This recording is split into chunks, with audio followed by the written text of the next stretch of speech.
do that to any camper. Hey guys, I'm still at the Truck Camper Rally in Quartzsite, and I'm here with Adam Morton with Nimbl Vehicles. As he said, my name's Adam. I am one of the owners at Nimbl Vehicles. We're a small company in Colfax, California, in the foothills of the Sierras. And there we manufacture a Nimbl EVOLUTION.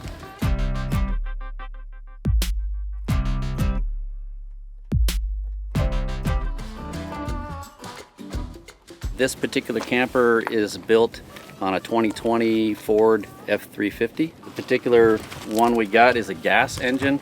That's a 7.3 liter Godzilla engine. This one has also been chipped and had some modifications to the exhaust. It's a lot of fun. We really like the platforms. Diesels, we all are fans of diesels, but this particular truck is 550 pounds lighter on the front axle because of the gas engine, and we like that for four-wheeling as well. Gas trucks are becoming more popular because of the weight and because the modern gas engines are very, very powerful. And this engine's well paired for what we do.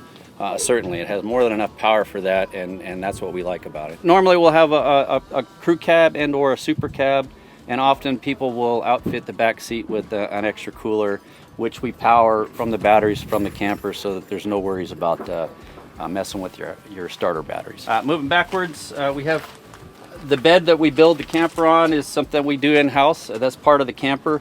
You bring us a truck, we take the fleet side bed off and build an aluminum camper out, either just the length of the camper or a little bit longer, in which case you have a space just back or after the cabin that you can modify as you see fit.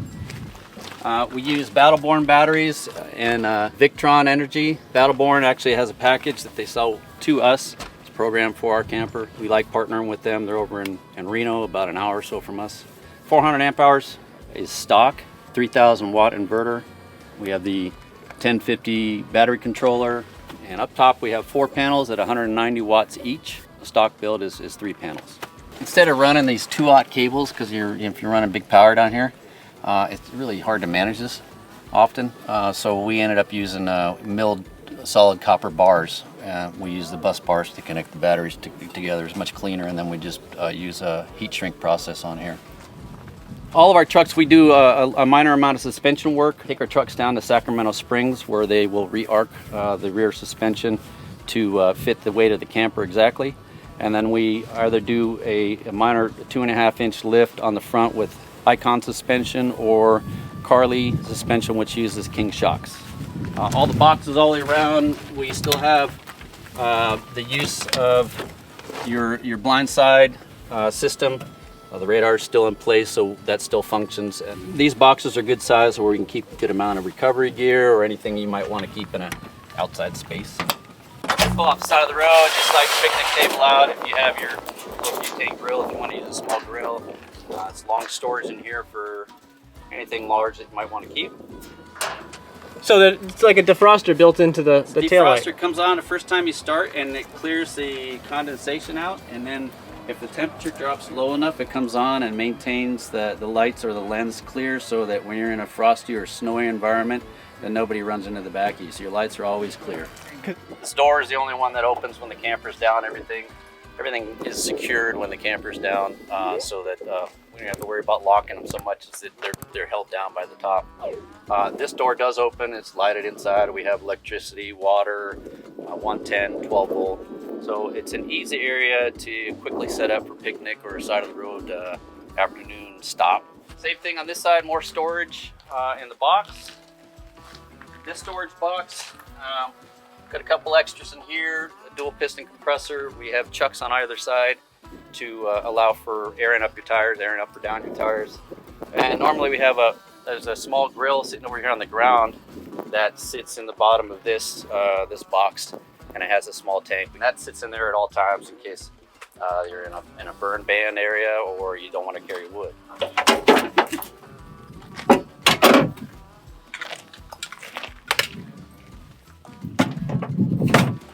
And you can load stuff on top of it. It's not fragile.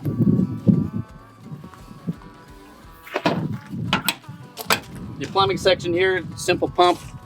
We run the water out of the main tank through pre-filter into a Guzzle H2O system, which is a pleated 10-inch filter. Then it goes into a 10-inch carbon block filter, and then into a 12-volt UV LED that purifies it. So filtered and purified, and all the water in the entire camper is filtered and purified.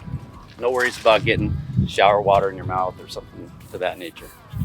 We also provide a pump, extra hoses, and it's a 110 pump with an extension cord, and we run that to get water out of an alternate source. 75 fresh water, 24 gray water, and we do either a composting, which is a C head, or a cassette toilet. All these spaces, all the interior spaces, mechanical spaces, are all heated. So in the wintertime, as far as water freezing and stuff, that's not so much a factor, in that it is all encased inside the camper. And if it is that low of a temperature, you can have the heater come on and keep it so that it doesn't freeze. The camper itself lowers from this position, and it raises and lowers via 4 hydraulic rams. We use a mechanical device here, ×4.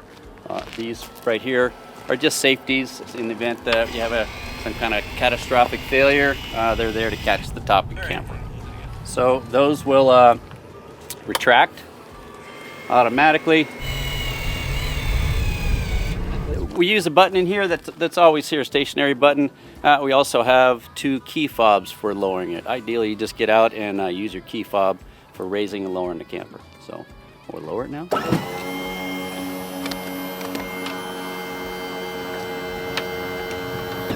Easy stop, a little bit short. Check the tent, make sure it's not sticking out in any way. Looks good around the front. And then I'll go back, and again, if I had a key fob, I'd just do that from here.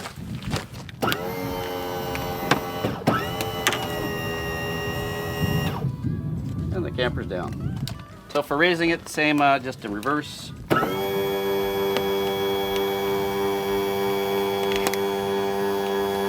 And a little bit slower, but not much.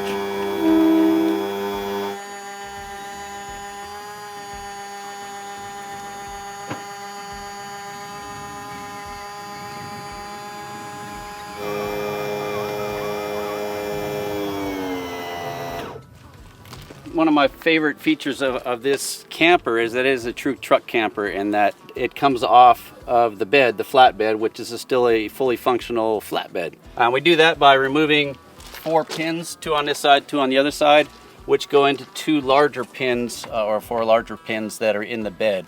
Once those are removed, we remove these caps, put an adapter for a Rayco jack in there, a tripod jack, and lift the camper a couple inches up, disconnect any kind of umbilicals there might be, and drive it out just like any other truck camper. Whole process takes under 30 minutes. The construction is a full monocoque construction. It has a layer of skin on the outside, a filler. This is a 100 density foam, and then another skin on the inside. There's no frame. It is actually the outer skin is the frame. So in a little demonstration, this is a really old panel that we used and have used for years to beat on. This is a fiberglass panel. This one is actually a lot more stout, and that's actually the construction of the camper today. Since it's nice, I won't beat on it. But this one, for example, you can whale, or even the round side, and you get, this is after 10 years of beating on this thing. There's some dimples on there, but it's not, it's be a softer foam. What we're doing, the densities are similar in composites. You can change up the densities of the foam as well as the materials and how they're laid out and so on. This particular construction is a 2 quad layers, total of 8 layers, but each quad layer is laid out such that you have a layer going this way, a layer going this way, and then 2 diagonal layers. So we account for stress in all directions, or I should say the material accounts for stress in all directions. So you have extremely strong, durable, resilient material. One of the coolest things about the composite world is that you can morph things the way you need it for what you're using it for. So when we went to a thinner material, we increased the density, therefore hopefully maintaining the same R value. This one's made out of fiberglass. We are moving towards carbon construction in some of the other components. The interior is also fiberglass furnishings that are all glassed in, so the whole bottom tub is one piece, in that thousands of miles down washboard roads, you're not going to have furnishings rattling loose. It's one piece and will remain that way. The canvas front that you see there, or the tent, is a 3 layer. So it has an exterior waterproof or breathable layer, and then it has a fireproof thin-slite lining, and then we have a breathable interior layer to keep the moisture down. You can see the stairs come straight out from the slot, right in the section right between the bed of the truck and the camper. Go straight out to a full stop and drop down. Coming up. The first thing people say is that it feels like a boat, and pretty much what it is. It's fiberglass inside, just like you would find on a yacht. Like I was saying, the furnishings are all glassed in, so they are one piece. We do have a lot of storage in here. These storage compartments actually go through. Full extension drawers. Good size 4 cubic foot fridge. Panels that we use are composites. All the materials we use throughout the camper are all composites, so there's no wood to rot other than trim, which is teak or mahogany, which again works well in a marine environment. Good amount of storage under the bed. We use aluminum honeycomb throughout this camper. It's a very rigid material. There's storage up front and the nose cone. We run a 3,000 watt inverter, Victron energy system, so all of our stuff comes through a small color programmable system down here. Other control panels here is a Webasto airtop, which is a 5.5 kilowatt or roughly 18,000 BTU heater. Then we run a small thermotop, which runs a heat exchanger and a small expansion tank. We run coolant through the heat exchanger and use that for our hot water. So basically, once it heats up, unlimited hot water. Tank levels for gray water, fresh water, and sea level system. And then down below we run everything off of our circuit panel. Here is the 12 volt Blue Sea circuit panel. We also run the 110 circuits, are a different type of switch, so you can actually feel which switch is which, the 12 volt or 110. We have dual fans. We run the Max Air fans, which are remote controlled, easy on off. You can have one running in, one running out. We're also looking at the new Dinette DC air conditioner that will fit in either one of these holes. So we're experimenting with that right now as a possible rooftop AC unit. So the bathroom starts out as a great work platform. It's also easily strong enough to support as many people as they want to sit on here. So a great surface. And then to actually use your bathroom, you raise the lid, raise the rail here, and attach it. Then you have a nice shower stall. This is a wet bath. In this particular bathroom is a composting of the seat head, and then we offer a cassette toilet, as I mentioned earlier. Just gravity goes into the gray tank. It has a P-trap below that. Fairly simple system. This side of the camper we have the settee. It accommodates 3 to 4 people depending on how friendly you are. This side, the table slides over 5 inches this direction, or to allow people to get into this side, and then slides back and accommodates people. Once it's on this side, it's actually nice for a good workspace because it's tucked in and it's good for a laptop. You can also drop the table down and use it as a bed, and to accommodate an adult and a child, or 2 very comfortable adults. Overhead cabinets, light storage up here. All these black door fronts that we see here is something we make in-house as well. It's just a super lightweight composite material that we decided that instead of depending on someone else to make them, if we make them in-house, we have a better supply line on that. We have storage under here. Storage under this side. Again, these panels are in-house, made in-house. Good amount of storage down there.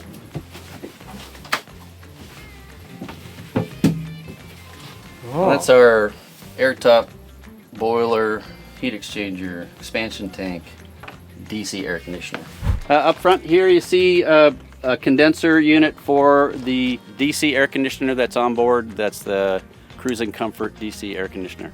Stainless steel sink, regular faucet, induction cooktop that's fairly easily replaceable. They're relatively inexpensive, but I think it's well suited for the RV industry. The hot water is run through the thermotop. It's a system that's dedicated to making hot water, and it does very good job at doing that. The air top and the thermotop run on unleaded in this case because it's an unleaded vehicle, but we can run them on diesel. It's same size and everything, you just have to buy the correct model. we get the truck, take the bed off, and we build the flat bed and camper and put that on. And you would do the integration for the like pulling fuel from the tank and all that stuff. Yes, we do everything. We named ourselves Nimbl. The truck and camper are truly that. They feel nimble for the weight you have on the back of this thing. It does not feel like that at all, and it feels as though you can drive anywhere you want to go, which is ideally what we're trying to do and provide. Every part of this vehicle is done by hand. It's a good crew. We have a lot of fun making these things. The craftsmanship really shows. It really does. It is. It's hours and hours and hours of people polishing these and grinding, sanding, and polishing. The end result is a fantastic product that's going to certainly outlive me, possibly you. We have campers that have been out there 10, 12 years that we bring back in and refurbish and do everything inside and can make it essentially a new camper again. Every time I drive this truck, it reminds me that we've done it right, and it's fun. If you have a chance, check us out at nimbleVehicles.com. We're also on Instagram and Facebook. If you're in the area of Colfax, California on Interstate 80, please come by and stop in and say hi. Thank you for the tour. It was really great. You're very welcome. Nice to meet you. Amazing product here. It's really well engineered. The fit and finish, it really has that high-end boat feel. We definitely wanted that to a place where you could feel like you could live, and that's easily achieved here. It's comfortable and it's spacious and it's airy, and it looks like you guys do this because you love it. It's not just a job, it's a passion. Absolutely, yes. Yeah. Well, fantastic. Make sure you guys check out their website and subscribe to our channel. Thank you. Thank you very much. We'll see you in the next video. Bye.